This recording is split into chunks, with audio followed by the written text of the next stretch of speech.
and welcome back to Learning New Testament Greek, and today we're going to take all the things we've learned so far and apply them. Before you, you have a passage. This is John 1:1 in Greek, and we're going to go through and we're going to read it. Alright, so let's start at the beginning of the verse because that's the best place to start.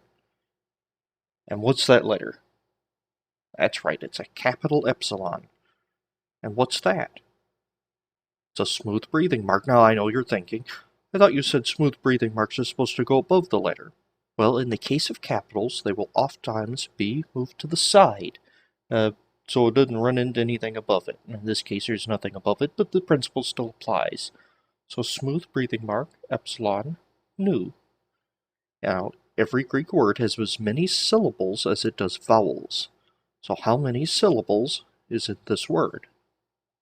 One, because there is one vowel. So, smooth breathing mark doesn't change pronunciation. Epsilon makes what type of sound? Eh, eh.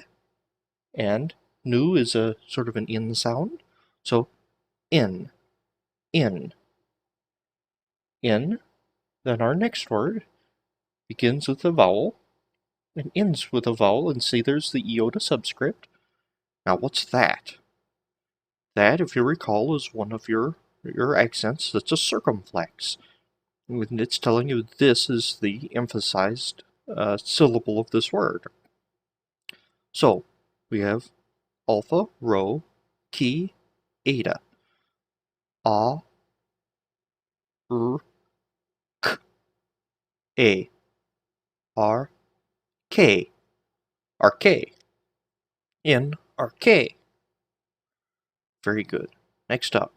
Alright, now what's going on here? Well, a smooth breathing mark, or rough breathing mark, any breathing mark for that matter, can share the same letter as an accent. And when that does, the accent, well, in the case of a circumflex here, we have letter X here. Letter X, well, actually, let's use a real letter. We have a letter alpha. Alpha has a smooth breathing mark, and in case of a circumflex, the circumflex goes over the smooth breathing mark, or rough breathing mark. We have the same alpha, well, actually that's a slightly uglier alpha, but it has a breathing mark. An acute accent would go right beside it. And if for some reason, I don't think there are many, if any, you have a grave accent, it would just go right beside the breathing mark. So circumflexes are written above, and the rest are written to the right of the breathing mark. Okay. Back to where we were. So that's an eta with a smooth breathing mark and a circumflex and a nu. Eta makes what sound? A, n, ain. In, arche, ain. Now what's this letter? It's an omicron with a rough breathing mark. So what does the rough breathing mark do? That's right.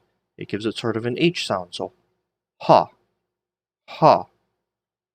In, arche, ain, ha. Now, our next word. We have a lambda, omicron with an accent, a gamma, an omicron, and a final sigma. And notice it's in the last letter, so it doesn't use the medial form, it uses the final form. So, logos, logos, and make sure the accent's on that first syllable. Logos, not logos, but logos, logos. In arche, ain, ha, logos. And our next word, kappa, alpha, iota. How many syllables are in this word? There are one, not two, because diphthongs count as a vowel when counting syllables. So there's a syllable for every diphthong and vowel.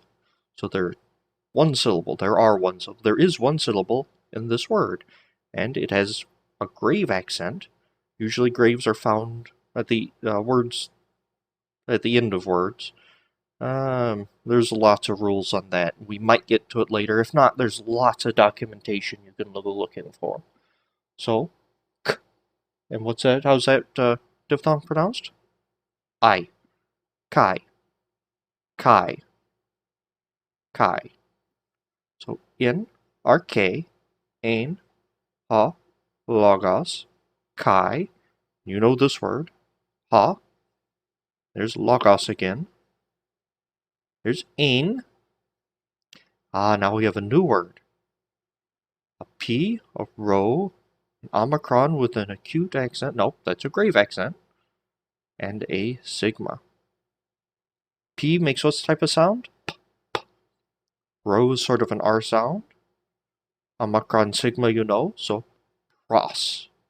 Pros. And it is one syllable because it is one vowel or diphthong. Pros.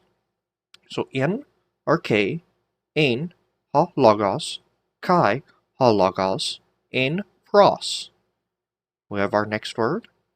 Tau, omicron, nu, with a grave accent. So ton, ton, ton. In, arche, ein, ha logos, chi, ha logos, ein, pros, ton. Now, what's that letter? That is a capital theta. See, because it's a big circle and the line doesn't go all the way across, so that's a capital. Epsilon, omicron, nu, with the accent on this last syllable. Oftentimes, the last syllable will be called the ultima, and the one before it will be the penultima, and the one before that would be called the antepenultima. You might run into those phrases, and you might hear me say them, so you should probably keep that in mind. But it's not essential. Anyway, so the ultima here is accented. So what sound does a theta make? Is th. So th, on, the on, because the on is accented. So not the on, but the on.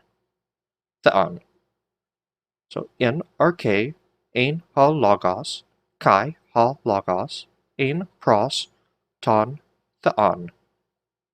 And then you have your chi again. Chi.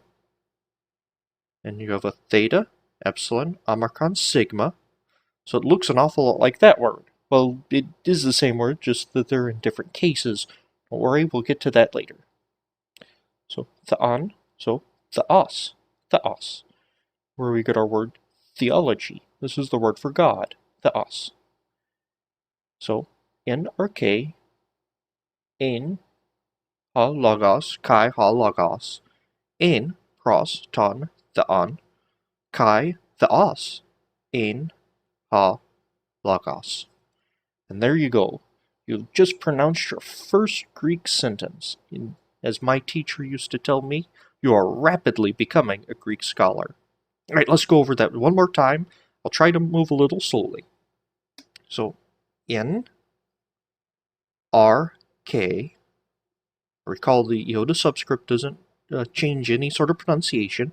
It's just they're telling you about this word. Ein, ha, because of the rough breathing mark, you get the H sound, so ha, logos, chi, ha, logos, ein, pros, ton, theon, chi, theos, ein, ha, logos. Notice here you have a comma and a period. The period ends the sentence, and in this case it ends verse 1 of John 1. Okay, so there you go. Now for next time, if you're following along in the book, at the end of chapter 2 there are 5-6 exercises for you.